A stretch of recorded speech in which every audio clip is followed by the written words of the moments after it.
Hey guys, welcome to another video. As you guys probably have seen in the title of this video, today I wanted to talk about my CPA journey and how I sort of managed my time and my sort of daily routine while I was also working full time and also at the same time having a very young family. So this is back in 2013, 2013, beginning of 2013, when I started my CPA, just after almost completing my graduation. Probably I can make another video on the fact that why I decided to go for CPA and not an MBA directly. So anyway, get back to the CPA piece. I just got into working in a professional job, and that was probably not probably that was actually my first a full time work, probably a couple months before I joined CPA. And as I said, right after probably about 2 to 3 months, I joined CPA. So was very overwhelming. Was very overwhelming, and was not, I guess in the very beginning I didn't actually realize that how I will be sort of managing and handling everything, because this was pretty much the first time I've actually experienced something called self-study. Right, because when we are in school and college or university, you have your classes, you have your midterm, you have your a syllabus, you have some sort of structure in front of you, so you know exactly what to do, when to do, and you have your expectation based upon those milestones. But in this case, obviously, only thing I knew is that these are the exam dates, and what module you want to take, that's up to you. You can you have two exam times in a year, so that's pretty much only thing you pretty much know. No one will be telling you that you have to study x amount or x amount of chapters, x amount of pages every single day or every week or every month, so that you can be prepared for your exam. This is all up to you.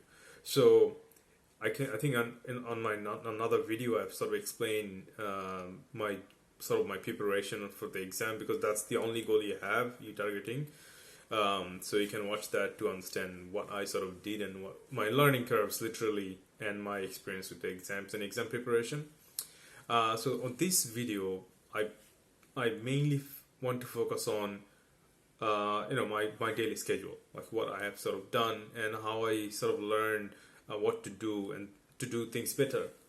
So obviously the first thing I was 100% sure in my head that I knew exactly how many weeks I have for exams. So I sort of then went to the drawing board and sort of decided, okay, if I read X amount of pages or chapters or part of the modules, I will be able to finish it. But I also had that habit that I wanted to finish a little bit early, so that I have at least 1 week or 2 weeks maximum in my hand, just to sort of plan out the strategy for exam. Obviously, this was not the case for the first semester. I can tell you right away, I was going in a completely different direction, which was not very good, I would say, and which is not very ideal. So watch another video about exam preparation, and you guys should be able to understand a lot more about this. So the way I used to do things is, when you work full time, and especially when you just started your career, just started working full time, it's very hard because you get super passionate about your work because you want to learn as much as you can, and also at the same time, because I was living in a suburb and my work was in the city, so the commute time was significantly longer. So I used to take public transport, and it used to take me almost an hour to go, almost an hour, or actually, when I say almost, actually more than an hour, not less, to come back home. So even if you take, obviously you don't work 8 hours, you work more than that, plus 2 hours. So your entire day, evening is gone, finished. when you come home, especially if you have a young, very very young family, it's very hard to sort of divide your time. Whether you wanna do you want to just study? Do you want to spend a bit of time with your family? Do you want to go back to sleep and take rest and get ready for the next day? So it used to get very very complicated in the beginning. Also at the same time, the first semester, as I said, I was not sure that how to prepare myself for exam. Right, so I used to put myself under tremendous amount of pressure. I used to think, because that's my first open book exam, number one. That's my first sort of self-paced, system of the exam, because no one is telling me to do anything. I have to sort of schedule everything, by myself. And lastly, it's working full time at the same time, because when I was in university, I was working, but I was working part time and casual. So all of these elements, first semester was very very tricky. I used to sleep very less, probably 3 to 4 hours, because like I said, I used to come home, I used to be a little bit late, and in my head, all I'm thinking about the work next day, also spending time with family. So for myself to actually study, I used to have very very small amount of time.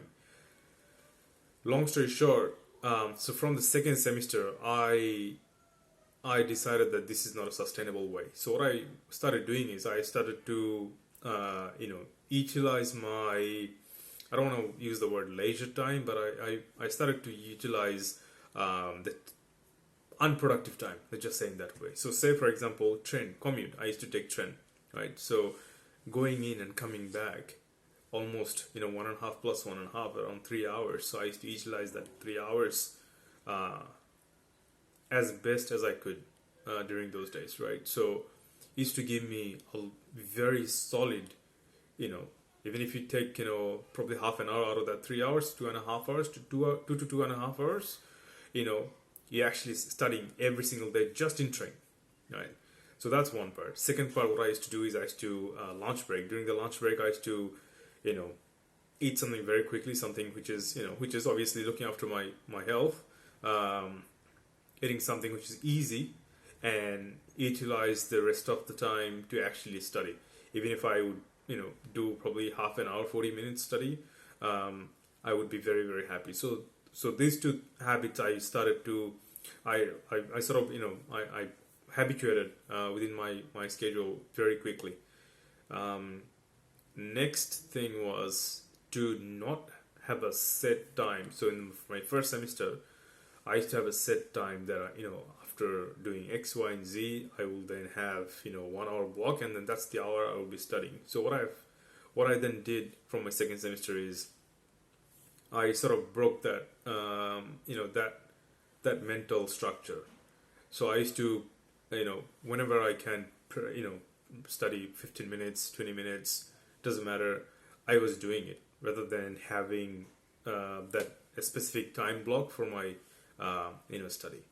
So these few things that I've done definitely helped me, because back in my mind I was thinking that, well, now that I don't have a set block of time and I also have to manage everything, my focus was tremendously better than before. So that 3 hours during the commute time, or 2.5 hours, and about 40 minutes during the lunchtime, 45 minutes during the lunchtime, and when I after coming back home, chipping in 15-20 minutes here there would give me a lot more benefit and value, rather than having to rather than just sitting after the whole thing the whole day and doing everything for that 1 hour, because I'm already mentally tired, because I haven't done anything at all throughout the day. So that was one of the key things for me. So that's something definitely I can advise to you guys, rather than beating around the bush too much, is do something from the beginning. So don't leave things for the end of the day. That I'm working, I have other things to do, and then after all of these things, when I come back home, then I'll probably study 1 hour or 2 hours or 3 hours, because all of us are human beings, and most likely you will be working, whether you do CA or CPA, you'll be working full time. So when you do that, you get tired, which is pretty normal. You come back home, you probably have other commitments as well. So then you already feel that you haven't done anything at all throughout the day. So mentally you're already behind. That's very problematic. So try to do something, right? If you take cars, to go to work and come back work, obviously I'm not asking you not to take it, but if you can, try to utilize the public transport, because you don't have to drive. Obviously, you know where to start and where to end, and once you have that back in your mind, you peacefully can literally utilize that time to actually study if you can. Of course, I understand some of your workplace might be in a critical place that you cannot actually take public transport, and taking cars actually make more sense, so go for it, obviously, if that saves you some time, because you need to understand that you only have 24 hours a day, right? So you have to fit in lots of different things. What else I can say? Another thing that I can probably mention right now is, when you are working full time, we have that tendency to leave things for the weekend. That, okay, weekdays I'll be working and do whatever I want to do, and then everything, all my studies for the whole week I'll do during the weekends. That is, according to me, and everything that I'm sharing is just from my experience. Might be difficult, might not be ideal. Actually, that's the right word. Might not be ideal, because why? If you don't keep yourself, with this, consistent manner of studying every single day, whether it's half an hour, 1 hour, 2 hours, you might not get much value just to study during the weekend. So even if you can, I understand everyone's work schedule is very different. Even if you can, like I said, every day, half an hour, 1 hour, a solid half an hour, solid 1 hour, if you can, study, that would make the whole process much easier, rather than doing everything on the weekend. And again, try to spread things across, right? If you don't have to do something, then just don't do that. Cut down all the unnecessary, hang out and other things, because literally, it's a matter of 1 year, 1.5 years, maximum 2 years. So if you sacrifice a little bit for a couple of years, I think that will add a lot more value in your career in the long run. So yeah, it's all about time management. It's all about how you sort of understand. Do a bit of research, whether it's watching videos or Googling, and trying to understand other people's experience. And if you have any other materials or resources to understand how can you sort of prepare yourself before this journey, that would be much more beneficial. Again, many of you guys probably have experience, but many of you might not. In my case, that was the case, because when you're in university, when you're doing masters or bachelors or MBA and things like that, you have a 12 weeks program or 8 weeks program, and then you have your midterm, you have your tutorials, you have your lectures, and so on and so forth. So and they already tell you what they will be covering, right? So there is a planned out schedule for you.